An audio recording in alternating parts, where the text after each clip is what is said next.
अस्सलाम वालेकुम everyone. So you are watching your own YouTube channel ECSS। आज हम एक बहुत ही इंपॉर्टेंट पॉलिटिक्स इशू पे डिस्कस करेंगे, that is Russia versus Ukraine या फिर यूक्रेन क्राइसिस। आपने न्यूयॉर्क टाइम्स में, BBC में, अल जज़ीरा में पढ़ा होगा। अक्सर आजकल ये टॉपिक्स चल रहे हैं कि are we heading towards another world war या समथिंग लाइक दैट। ठीक है, तो ये बहुत इंपॉर्टेंट चीज़ है, बहुत इंपॉर्टेंट क्राइसिस हैं। पूरा यूरोप में इनसिक्योरिटी है, इस पर लेकर परेशानी पाई जा रही है।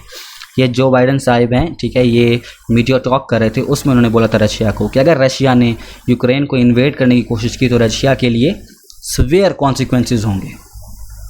तो आप समझ रहे हो इसको देख के कि काफ़ी एक परेशानी चल रही है। ठीक है, तो आज हम इसको जानने की कोशिश करेंगे, समझने की कोशिश करेंगे कि इसकी रूट कॉज क्या है। सी, इसके रूट कॉज को समझने के लिए there are two things which are very very important that we understand. Number one is the location, कि यूक्रेन की लोकेशन क्या है, क्योंकि लोकेशन एक बहुत इंपॉर्टेंट रोल प्ले कर रही है इस कॉन्फ्लिक्ट में। नंबर टू, हम थोड़ी सी हिस्ट्री देखेंगे जो कि जानना बहुत ज़रूरी है, क्योंकि ये सारा कुछ जो चल रहा है इसकी थोड़ी सी पीछे हिस्ट्री है, जब नेटो बनी या जब USSR पीक पे था। ठीक है, तो हम इन दो चीज़ों को डिस्कस करेंगे आज। हैविंग सेड दैट, तो लेट्स बिगिन। जहाँ तक बात रही आपकी लोकेशन की, तो अगर पाकिस्तान की अगर आप नॉर्थ में जाओ ना, you will find Russia over there. आपको वहाँ पे मिलेगा रशिया के वेस्टर्न साइड पे आते जाओ यू विल फाइंड यूक्रेन। तो यूक्रेन कहाँ पर है? रशिया के वेस्ट में, या फिर यूक्रेन के ईस्ट में यू विल फाइंड रशिया। ठीक है, and Ukraine is sharing a significant boundary with Russia. ये भी आप देख लो कि काफ़ी बड़ी बाउंड्री यूक्रेन जो है वो रशिया के साथ शेयर कर रहा है। This is point number one. Number two, Ukraine के नॉर्थ में कौन है? बेलारूस के नॉर्थ में कौन है? इस्टोनिया, लेटविया और लिथुआनिया, ये तीन डिफरेंट कंट्रीज़। फिर यूक्रेन के वेस्ट में कौन से कंट्रीज़ हैं? देखो, ये पोलैंड है, फिर Germany, France, United Kingdom, then you will have USA over here. ठीक है, ये नेबरिंग कंट्रीज़ और रीजनल कंट्रीज़ हैं, ये बहुत इंपॉर्टेंट है। समझ आ गई है? इसको, इस मैप को याद कर लो। नाउ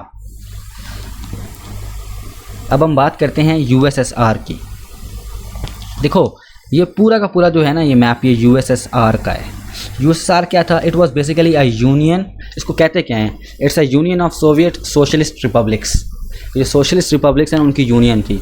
ये 15 रिपब्लिक्स थे, 15 स्टेट्स थी यहाँ पर। ठीक है, जिसमें से देख लो यूक्रेन भी एक हिस्सा ही है USSR का।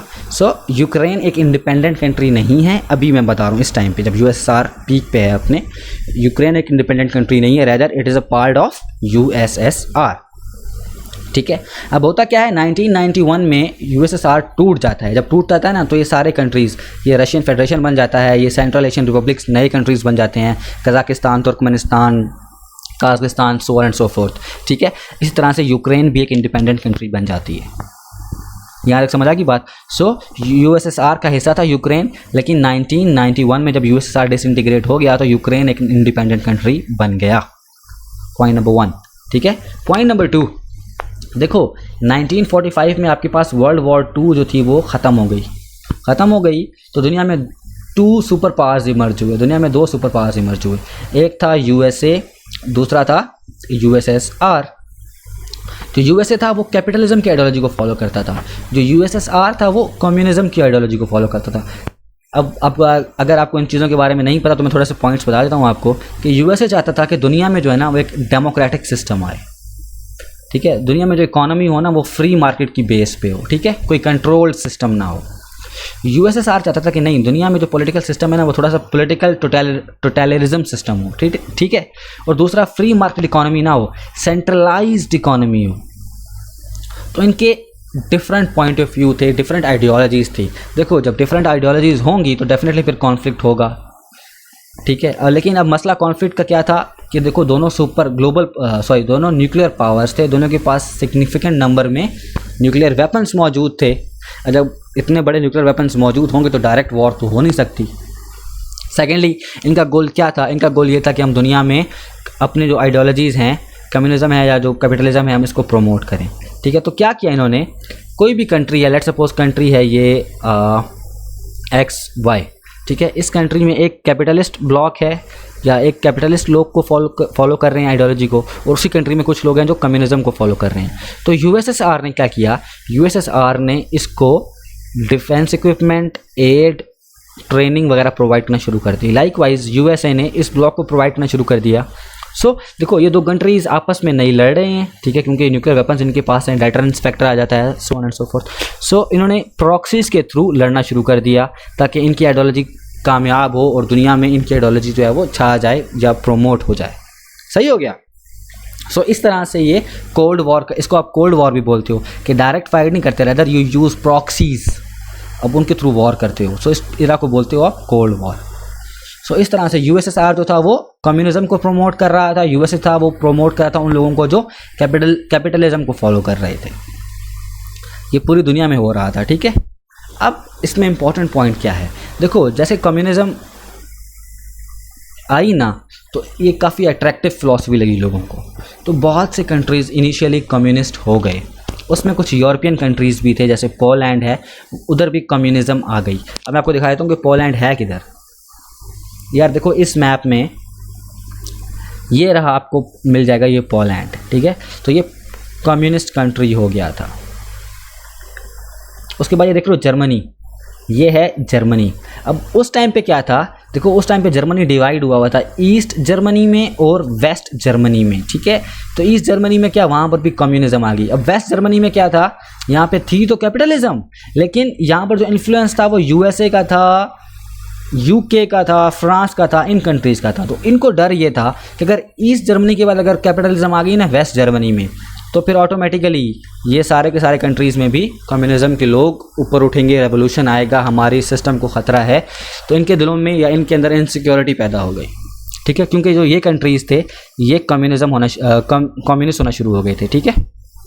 अब इससे क्या हुआ, इससे हुआ ये कि इन सारे कंट्रीज़ ने मिलके, जैसे यूके है, फ्रांस है, यूएसए है, इन सब ने मिलकर ना नेटो बनाया, नॉर्थ अटलांटिक ट्रीटी ऑर्गेनाइजेशन बोलते हैं इसको।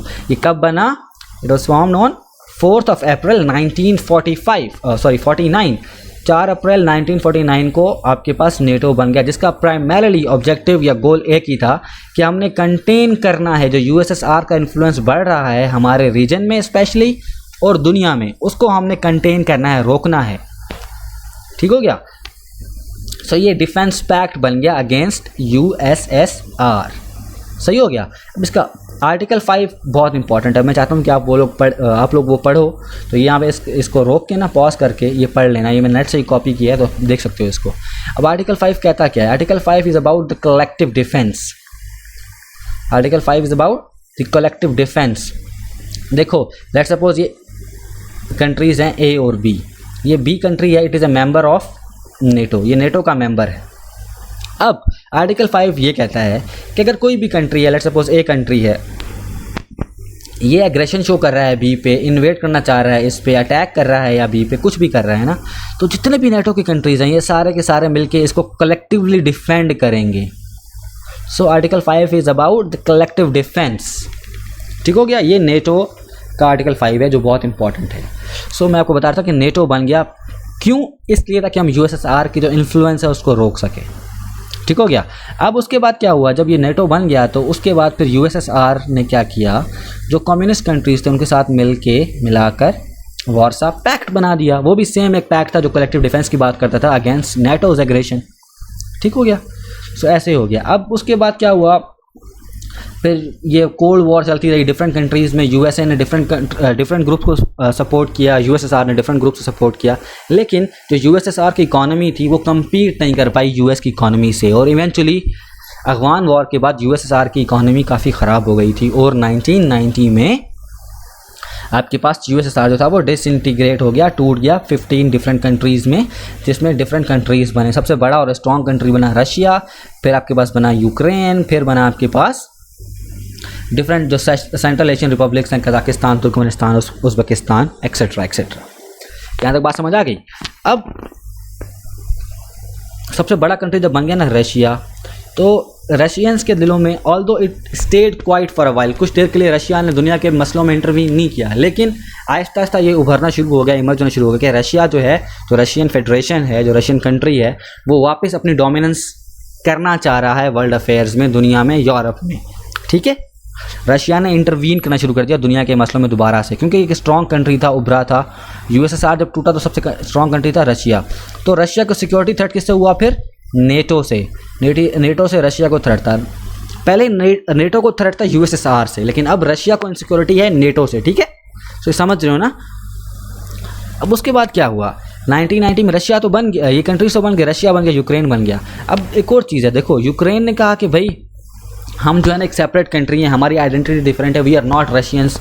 वो ख़ुद को ना मतलब यूरोपियंस के साथ ज़्यादा समझ सकते थे, या एक जैसे उनको कहते थे कि हम उनकी तरह के लोग हैं, यूरोपियंस की तरह। तो उन्होंने ख्वाहिश जाहिर की कि we want to be part of EU, हम EU ज्वाइन करना चाहते हैं, EU that is European Union, हम उसको ज्वाइन करना चाहते हैं, ठीक है। फिर उन्होंने कहा कि we also want to be part of NATO, हम नेटो को भी ज्वाइन करना चाहते हैं। अब नेटो से इनसिक्योरिटी किसको, रशिया को, ठीक है। और यूक्रेन क्या चाह रहा है कि मैंने पार्ट बनना है नेटो का भी और यूरोपियन यूनियन का भी, सही है। तो यहाँ से एक दरार पैदा होती है रशिया और यूक्रेन में। अच्छा, अब मैं यहाँ पे आपको चीज़ बता दूँ एक यूरोपियन यूनियन के बारे में कि वो क्या है। देखो ये एक इंटर गवर्नमेंटल बॉडी है जिसमें जो यूरोपियन कंट्रीज़ हैं ना, सॉरी जो यूरोपियन यूनियन की मेंबर कंट्रीज़ हैं, वो समझो उनके दरमियान कोई बॉर्डर है ही नहीं। फॉर एग्जांपल देखो जर्मनी है, फ्रांस है, इटली है, स्पेन है, so on and so fourth, बाकी भी कंट्रीज़ हैं अराउंड आई थिंक 28 या 29 कंट्रीज़ हैं, मतलब एग्जैक्ट नंबर याद नहीं है, मैं देख लूँगा गूगल से, या आप भी देख लीजिएगा। तो उनके दरमियान एक किस्म का ना बॉर्डर नहीं है। क्या है, फ्रांस के लोग they can easily move to Germany, likewise जो जर्मनी के लोग हैं वो ईजिली मूव कर सकते हैं फ्रांस में। It is a free movement of people, free movement of goods, so on and so fourth. ये ईजिली एक फ्री मूवमेंट है, ठीक है, लोग कहीं भी जा सकते हैं। there are virtually no borders in European Union. So Ukraine ने बेसिकली जाहिर की थी कोशिश के, एक ख्वाहिश जाहिर की कि we want a part of NATO as well as European Union. तो यहाँ से रिफ्ट्स आई यूक्रेन और रशिया के दरमियान। This is the point number 1। Secondly जो डेमोग्राफी है, जो यूक्रेन की पॉपुलेशन है वो काफ़ी इसमें इंपॉर्टेंट रोल प्ले करती है। See here you can see in this map, यहाँ पर आप देख रहे हो ये है यूक्रेन, ये है रशिया। तो वो जो कंट्रीज़ हैं, जो स्टेट्स जो बॉर्डर कर रही हैं रशिया को, वहाँ पर प्रो रशियन सेंटीमेंट बहुत ज़्यादा पाया जाता है, ठीक है।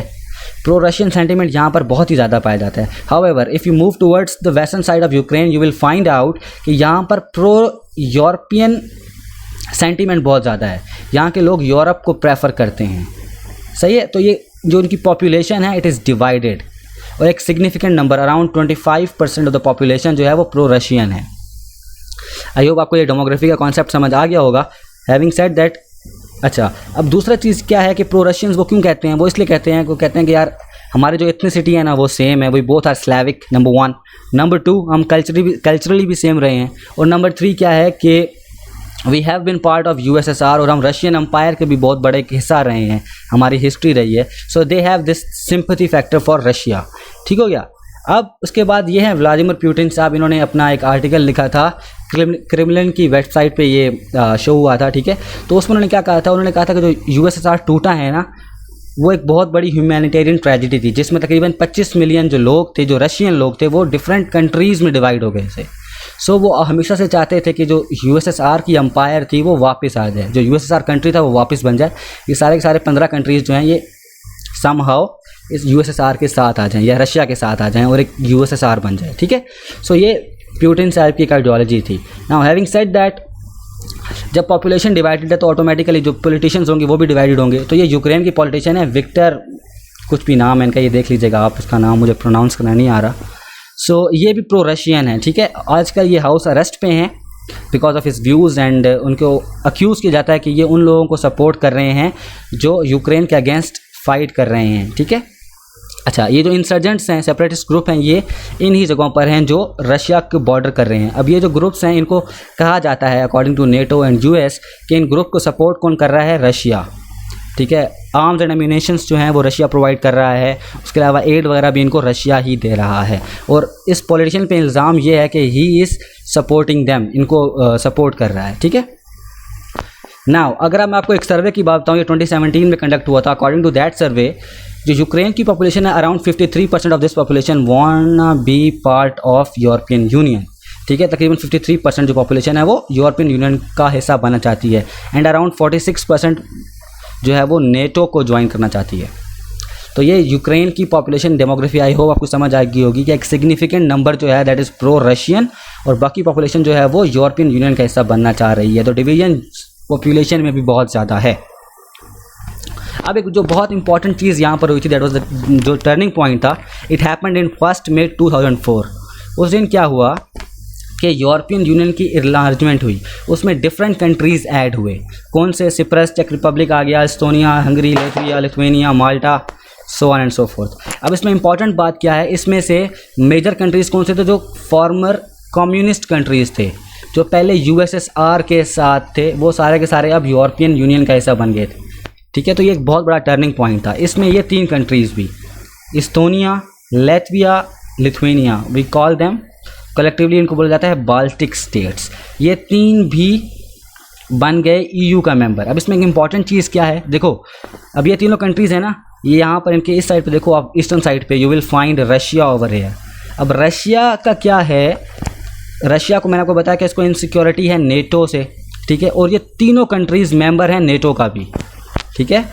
तो इस तरह से रशिया समझता है या कि रशिया की इंसर्कलमेंट हो रही है, रशिया को कंटेन किया जा रहा है। अब यहाँ पर भी नेटो ट्रूप्स स्टेशनड हैं इस टाइम पे, ठीक है। So it's a great headache for Russia. अब आई होप आपको ये चीज़ समझ आ गई होगी। अब जब इन तीनों कंट्रीज़ ने यूरोपियन यूनियन को ज्वाइन कर लिया, तो एक बहुत बड़ा स्टेप फॉरवर्ड था, जिसने यूक्रेन को भी फोर्स किया कि आप भी मतलब यूरोपियन यूनियन को ज्वाइन करें। हैविंग सेड दैट, देखो नेटो और यूक्रेन की जो है ना ऑलरेडी डिस्कशंस हो रही थी नेटो ज्वाइन करने के बारे में। 1997 से कमीशन बन चुका था जिसमें इनकी नेगोशिएशंस हो रही थी। 2008 में फॉर्मली यूक्रेन ने रिक्वेस्ट की कि हम नेटो का हिस्सा बनना चाह रहे हैं।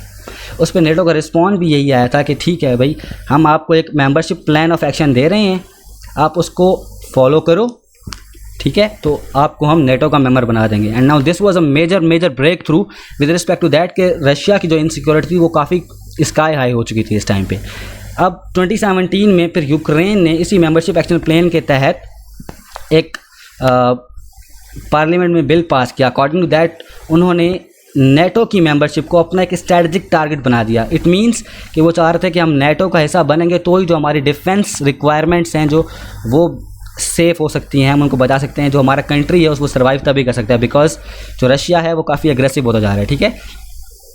आफ्टर दैट क्या हुआ, 16 दिसंबर 2021 की बात बता रहा हूँ आपको, लास्ट दिसंबर की, उसमें एक बहुत ही इंपॉर्टेंट मीटिंग हुई थी, समिट हुआ था। ये आप देख रहे हो, नेटो का सेक्रेटरी जनरल है, ये यूक्रेन के प्रेसिडेंट हैं, ये आपस में इनकी मीटिंग हुई। इसमें यूक्रेन के प्रेसिडेंट ने कहा कि we want to join NATO, इन्होंने फॉर्मली कमिट किया इस चीज़ पे लास्ट दिसंबर। तो इससे टेंशन्स काफ़ी ज़्यादा बढ़ गए यूक्रेन और रशिया के, ठीक है। यहाँ पे रशिया के जो प्रेसिडेंट है व्लादिमीर पुतिन साहब, उन्होंने कॉल की जो बाइडन को, ठीक है, और जो बाइडन को उन्होंने यही कहा कि यूक्रेन नेटो का पार्ट नहीं बनेगा, ठीक है। अगर नेटो का पार्ट बनाया तो हमारा जो ओल्ड रिलेशन है वो ख़राब हो जाएगा, ठीक है। उस पर जो बाइडन साहब थे उन्होंने भी काफ़ी एक स्ट्रॉन्ग रिएक्शन दिया इनको। ये कोई 50 मिनट की कॉल हुई थी, इसके बाद उन्होंने वीडियो कॉन्फ्रेंस भी की and so on so that so fourth. उसके बाद रशिया के प्रेसिडेंट ने फ्रांस के प्रेसिडेंट इमैनुअल मैक्रोन को भी 14 दिसंबर को कॉल किया था, ठीक है, उनसे डिस्कस किया। फिर फिनलैंड के प्रेसिडेंट के साथ भी रशिया के प्रेसिडेंट ने डिस्कस किया कि नेटो का मेंबर यूक्रेन नहीं बनेगा। सही हो गया। इस पे नेटो का रिस्पांस क्या आया, नेटो ने कहा देखो यूक्रेन एक इंडिपेंडेंट स्टेट है, सोवेरेन स्टेट है, वो अपने डिसीजंस खुद ले सकती है। अगर यूक्रेन चाहता है कि वो नेटो का पार्ट बने तो हम इसको रोक नहीं सकते हैं, ठीक है। उस पर फिर रशिया ने क्या रिस्पांस दिया। अब क्योंकि यूक्रेन, मैंने आपको बताया यूक्रेन बनना चाह रहा है हिस्सा नेटो का, और नेटो से थ्रेट किसको है, रशिया को, ठीक है।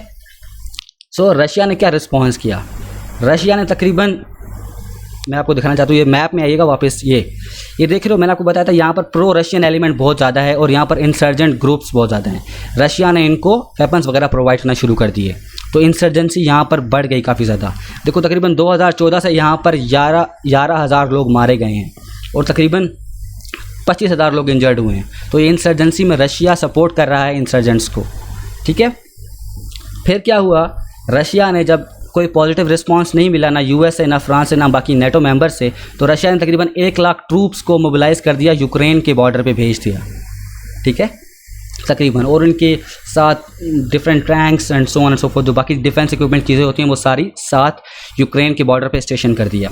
सेकेंडली उस पर फिर यूएस का रिस्पॉन्स क्या आया, यूएस ने 2014 से लेकर अभी तक तकरीबन $2.5 बिलियन जो हैं वो यूक्रेन की मिलिट्री पे खर्च किए हैं, ठीक है, उनको डिफेंस इक्विपमेंट प्रोवाइड किया है। नेटो ने 4,000 ट्रूप्स जो हैं वो बाल्टिक स्टेट्स में स्टेशन कर दिए हैं। बाल्टिक मैंने आपको बताया था, लिथुआनिया वगैरह जो कंट्रीज़ हैं वहाँ पर। फिर यूएस और यूके के ट्रूप्स यूक्रेन में मौजूद हैं इस टाइम पे, जो ट्रेन कर रहे हैं यूक्रेन की आर्मी को, इसके अलावा जो ब्रिटेन है उन्होंने एंटी टैंक वेपन्स भी प्रोवाइड किए हैं यूक्रेन को। अपार्ट फ्रॉम दैट जो यूरोपियन यूनियन है उन्होंने तकरीबन $1.5 बिलियन का एड पैकेज भी दिया है यूक्रेन को इन सब सिचुएशन के अकॉर्डिंगली, ठीक है। नाउ अब क्वेश्चन अराइजेज यहाँ पर कि क्या रशिया में इतनी पावर है, इतना इसमें ऐसा रसूख है, इन्फ्लुएंस है कि वो अटैक कर सकता है, इन्वेड कर सकता है यूक्रेन को। सो मैं आपको कहता हूँ कि yes, the answer is yes. See 2014 में यूक्रेन का एक हिस्सा था क्राइमिया। मैं आपको दिखाना चाहता हूँ कि मैप में ये कहाँ पर है। This is the reason.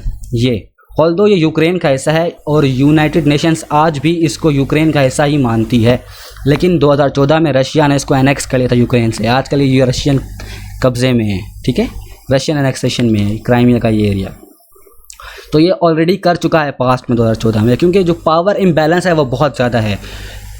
Russia की जो मिलिट्री पावर है वो काफ़ी स्ट्रॉन्ग है इस टाइम पे रशिया, तो यूक्रेन कम्पीट नहीं कर सकता उससे इस टाइम पे। देखो हुआ क्या था क्राइमिया एनेक्सेशन में, 2013 की बात है।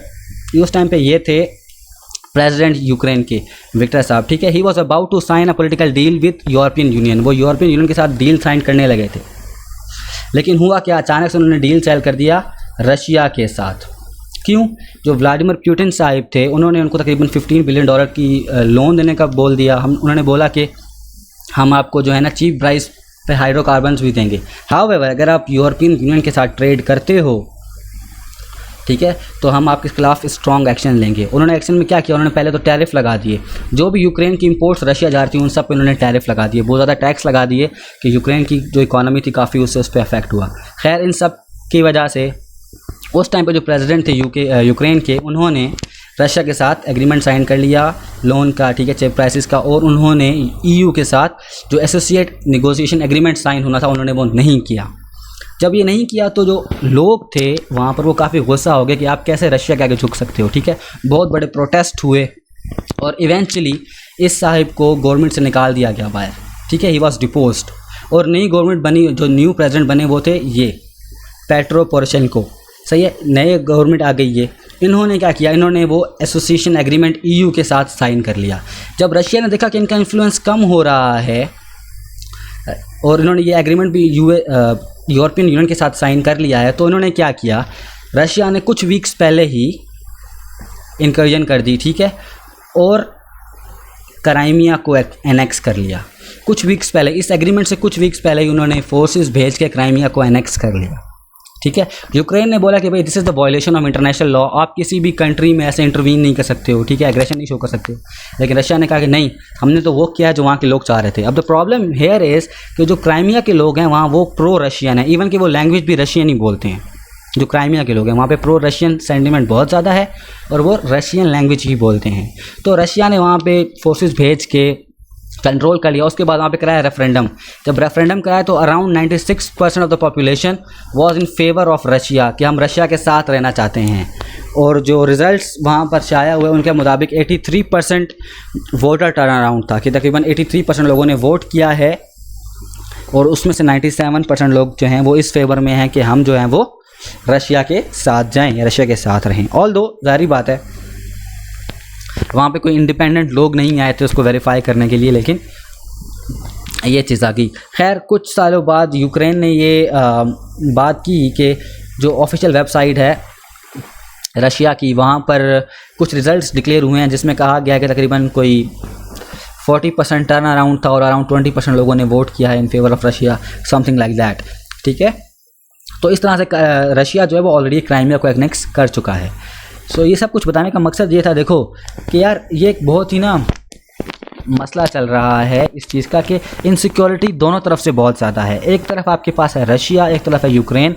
यूक्रेन बनना चाह रहा है हिस्सा यूरोपियन यूनियन और नेटो का, लेकिन रशिया चाह रहा है कि यूक्रेन उसका हिस्सा नहीं बने। क्यों? क्योंकि देखो बाल्टिक स्टेट्स में ऑलरेडी बहुत एक स्ट्रॉन्ग प्रेजेंस है नेटो की, ठीक है। फिर अगर आप दूसरी साइड पे जाओ तो रशिया के दूसरे एंड पे है जापान, वो भी मेंबर है नेटो का, ठीक है। तो रशिया समझता है कि मुझे इनसर्कल किया जा रहा है, मुझे रोका जा रहा है, मुझ पर दबाव बढ़ता जा रहा है। यूक्रेन को डर है रशियन एग्रेशन से कि यूक्रेन रशिया हमें वो कुछ नहीं करना चाह रहा जो हम करना चाहते हैं, ठीक है। We are a separate independent sovereign country. So this is the whole scenario, जो काफ़ी अजीब सी सिचुएशन बन चुकी है। और देखो ऐसे आप किसी भी, वैसे एक जो जनरल पॉइंट ऑफ व्यू है वो यही है कि आप किसी भी कंट्री को रोक नहीं सकते हो, ज़ोर ज़बरदस्ती होता नहीं है कहीं पर भी, ठीक है। अगर आपने कोई एक एग्रीमेंट या कोई एक ऑर्गेनाइजेशन ज्वाइन करनी है तो हर कंट्री की अपनी मर्जी है, सही हो गया। अगर आप ऐसे ज़ोर ज़बरदस्ती करोगे किसी कंट्री पे तो फिर पूरी दुनिया का एक सिस्टम ही हिल जाएगा। फिर तो हर कंट्री, जो रीजनल कंट्री, जो पावरफुल कंट्री होगा, वो बाकी जो कंट्रीज़ हैं उनको ऐसे लड़ताड़ता रहेगा नीचे। So this is not the way. Having said that, so this is the whole issue. I hope आपको ये पॉइंट समझ आ गए होंगे। अगर कोई गलती हुई है मेरे से तो माज़रत चाहता हूँ मैं, क्योंकि फ्लो ऑफ टंग हो जाता है यानी कि, और माज़रत चाहता हूँ कोई गलती होगी। आई रिपीट, अगर आपको वीडियो पसंद आई है तो मुझे ज़रूर बताइएगा, और अगर नहीं पसंद आई तो फिर भी बताइएगा कि क्या फ्लॉस थे इसमें, मैं कैसे इसको इम्प्रूव कर सकता हूँ। Having said that, thank you very much, stay blessed, अल्लाह हाफिज़।